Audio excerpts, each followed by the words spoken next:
Assalamualaikum warahmatullahi wabarakatuh. Saya Nia Reviana Syaputri dari kelas 10 MIPA 2 akan mempresentasikan hasil belajar saya mengenai teks eksposisi. Yang pertama, pengertian teks eksposisi. Teks eksposisi adalah paragraf atau karangan yang terkandung sejumlah informasi dan pengetahuan yang disajikan secara singkat, padat, dan akurat.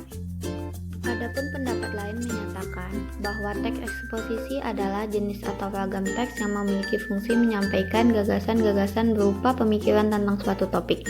Paragraf eksposisi ini bersifat ilmiah atau dapat dikatakan non-fiksi.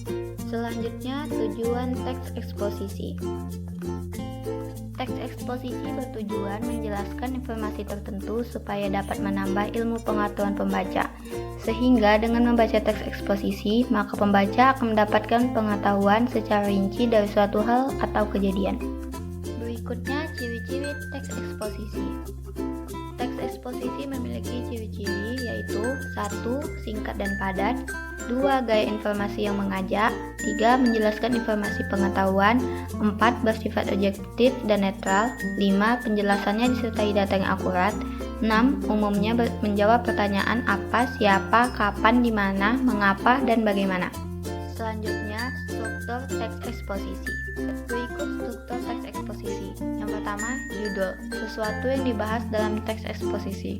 2. Pernyataan umum atau tesis, berfungsi untuk memperkenalkan topik sekaligus menempatkan pembaca pada posisi tertentu. 3. Argumen atau alasan, berisi pendapat atau argumen. 4. Penegasan ulang pendapat atau kesimpulan. Pengulangan tersebut dilakukan dengan berdasarkan pada argumen yang telah disajikan di dalam bagian sebelumnya. Selanjutnya, kaidah kebahasaan teks eksposisi. Berikut adalah kaidah kebahasaan teks eksposisi. Pertama, pronomina. Pronomina atau kata ganti adalah jenis kata yang menggantikan nomina atau frasa nomina.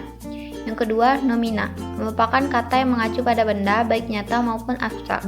3. Verba, merupakan kata yang mengandung makna dasar perbuatan, proses, atau keadaan yang bukan sifat. 4. Konjungsi. Konjungsi merupakan kata penghubung. Yang terakhir adalah langkah-langkah menulis teks eksposisi. Berikut adalah langkah-langkah menulis teks eksposisi. Yang pertama, menentukan topik yang akan disajikan. 2. Menentukan tujuan teks eksposisi. 3. Memilih data sesuai dengan tema. 4. Membuat kerangka karangan. 5. Mengembangkan kerangka karangan. 6. Membuat kesimpulan. Sekian yang dapat saya sampaikan mengenai teks eksposisi. Semoga apa yang saya sampaikan bermanfaat untuk kita semua. Apabila ada kata yang salah, mohon dimaafkan. Wassalamualaikum warahmatullahi wabarakatuh.